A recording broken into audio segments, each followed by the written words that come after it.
اس کا حال تو یہ ہے کہ اس نے سوچ کر ایک بات بنائی، خدا کی مار ہو اس پر کہ کیسی بات بنائی، دوبارہ خدا کی مار ہو اس پر کہ کیسی بات بنائی۔ پھر اس نے نظر دوڑائی،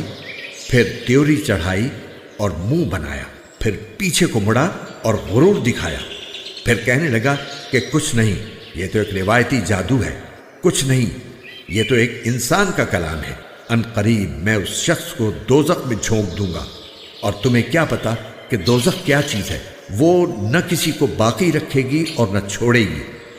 وہ کھالوں کو جھلس دینے والی چیز ہے۔ اس پر 19 کارندے مقرر ہوں گے، اور ہم نے دوزخ کے یہ کارندے کوئی اور نہیں فرشتے مقرر کیے ہیں، اور ان کی جو تعداد مقرر کی ہے وہ صرف اس لیے کہ اس کے ذریعے کافروں کی آزمائش ہو،